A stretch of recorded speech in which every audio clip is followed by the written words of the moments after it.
Welcome in to stage 3 of the 2025 Elite Zwift Games. We are here on the Downtown Eruption route and we are about to get underway. So this route basically consists of the Volcano KOM and the Hilly KOM to finish. If you watched last week's videos, you'll know that I'm currently sitting 4th place overall on the GC. So in a pretty good position and hoping to kind of maintain a good standing overall there. Now, I knew that this first little Kickr, we go the first half of the Hillycom. I knew this would be a solid effort, so we're pretty warmed up heading in. My plan for the majority of this race was to try and actually use some of my Zwift craft. So in the last few races, I've probably been a little bit more wasteful. But knowing what's to come in stage 4 and also the finish of this, I wanted to be a little bit more conservative. I had a list of names that were worth following, which was really a condensed list compared to last week. So it was really targeted, and I was going to try and use opportunities to save a few watts. So an example being kind of down here, just really kind of making sure I get a full recovery when a lot of others are still pedaling. Up through the S's, there are opportunities to do that. And you'll see at the end, my average power was actually really good in this race from an efficiency standpoint. So I ticked the box there really nicely. There's a couple of little breakaways off the front, but again, they are not super dangerous on the GC, so that's fine with me. The other thing is how important these intermediate points are going to be for the GC. I'm actually quite content with riders going off the front and being first through those points, because in terms of intermediates, I don't think that they necessarily suit me.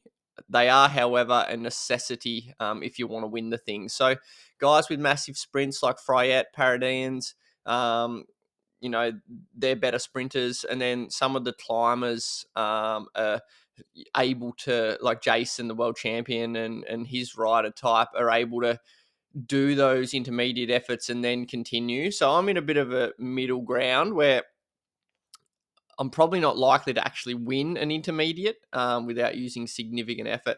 My thoughts on the intermediate in this race on top of the Volcano was that if I was in a good position with momentum, I would be happy to have a look at it, much more so than in the next race, which was on the flat. The reason being that an intermediate on the top of the climb, everyone's worked hard. Everyone has to get up the top of that steep ramp anyway and is going to be hurting. Whereas an effort on the flat, you're kind of really putting out a lot more effort to physically go for it versus sitting in the draft. Anyway, enough talking about intermediates. We are about to get into the KOM. It's been pretty straightforward so far, just kind of sitting in a respectable position without doing too much work. You can see 253 watts average. So it's a pretty tame pace through the first 10 minutes of the race.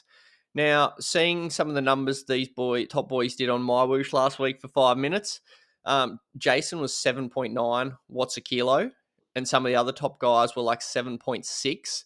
So I know there's a lot of draft available on the Volcano, but I'm ready for fireworks if that's how it played out. To actually, on a Volcano climb like this, to actually need to average like 7 watts per kilo in the draft would require a fair bit of cooperation, in my opinion, because if one guy's doing it off the front, they have to average so much more than everyone else. So it wasn't quite as difficult as what I had kind of been prepared for, which is a good thing. As we catch the early breakaway at this stage, it's now the intermediates are going to be on for this group, so they are in my head now. That I was featured on the broadcast.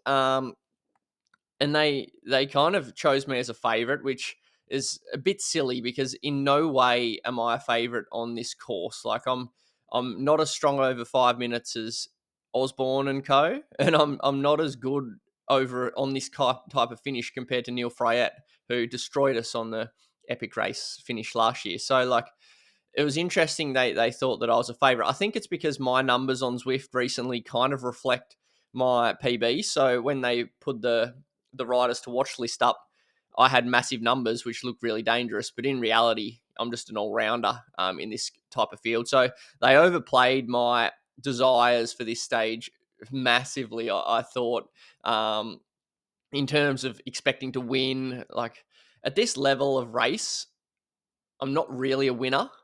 Like, I'm very consistent and good at most things, but to win one of these races would require something really odd to happen. My Grand Prix win was I broke away 800 from the finish. Like, that's not a normal finish. Anyway, as we come into the more key section of the volcano, it's still manageable. I'm feeling pretty good about the effort so far. I'm waiting to see if one of the top guys kicks, and if they kick early, I'm not following. As I said, the only way I go for this intermediate is if I hit the ramp with a lot of momentum and then decide to continue on with it. That was my thinking. I'm not going to do a kind of forced effort to go for it. And what you'll see in a second just kind of made sense at the time. So you can see the top of the volcano on the end of our little display there with that steep red ramp. As I slow the footage down a little bit more to real time.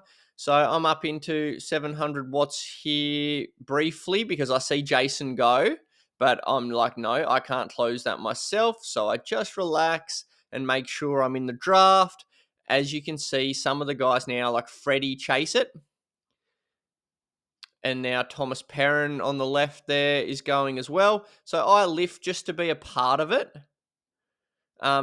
And pretty much as I catch Jason and these three, I think these three maybe ease a fraction, and I've just got so much momentum that I go with it. It just made sense. Like, I've done this finish so many times, and it's one where if you hit it with speed, you're almost there.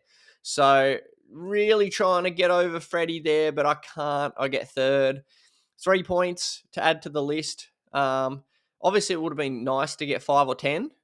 But 3 is better than nothing. That hurt. That really hurt. My heart rate latency issue there over the top from the monitor. But anyway, that really hurt that effort. But knowing the volcano descent, there was never going to be kind of much difficulty down here. So I'm able to save watts.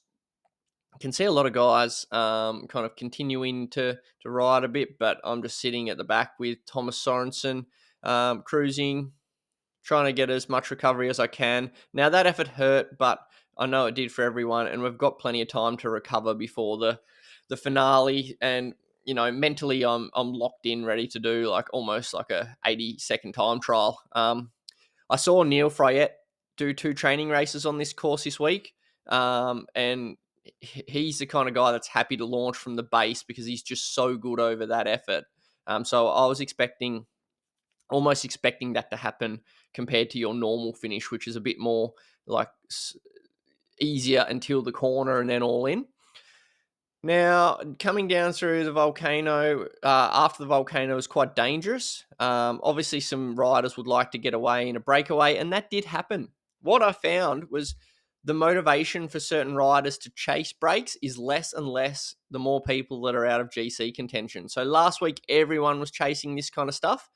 Whereas this week it was less, and I felt almost some responsibility to be a part of some of this chase. However, I didn't want to burn myself for the finish. A rider that was really dangerous, in my opinion, that was on the lookout was Kaminsky. And when he gets in a move, obviously his teammate Lionel not going to chase. And then a lot of the other good teams also had someone up in this breakaway that establishes itself as well. So Abas Ruben gets in the break, very dangerous for GC, but maybe not in some people's minds as dangerous as Jasper and Lennart. So there's almost not that many people to chase here that have GC ambitions from my point of view. So Kaminsky gets away, and it's just one of those things that you've just got to let it happen to an extent. I try and have a look here if something was coming across, but it just wasn't going to work. So I just have to hope for the best and hope to not lose too many points to someone like Kaminsky and Ruben in hindsight. We are heading into the last 2 kilometers now. kind of gathering everything for this final effort. And this was honestly probably one of the most nuts finish I've ever done in a Zwift race. It was insane. Like, everyone has said the same since. Like, it was just flat stick to the wall the final 80 seconds. So we come up to the start of the hilly KOM, and I'll let it play out at speed. Someone goes off the front early, might be Thrall, I think. So he's very similar to Fryette in terms of his power profile. And as soon as I see the initial numbers from the start with that move from Thrall, I know that this is a time trial, not a tactical race. So I know that for a minute, I recently did 693 watts. So I'm thinking if I can hold 600-ish for 80 seconds, that's my best way to get the best result. If I go 800 watts here, I'm going to blow up. That's just my rider physiology, I believe. So as you can see here, I'm quite a fair way back, but I'm holding steady around that power. I decide to use my aero power up at the middle instead of at the top. That's because the last 200 meters, it's too late if you're not there by then. I needed that aero boost in the middle to get momentum up through the field and get myself into a good position to kind of hang on without it. Luckily, most people actually use it here instead of the last flat part anyway. So it worked out really well, in my opinion, that decision. As we come up into the last bit, no gear shifts for me here. Just hope for the best, as the cadence is probably naturally going to pick up a little bit, but it doesn't really. So it was quite good. And it's super tight there.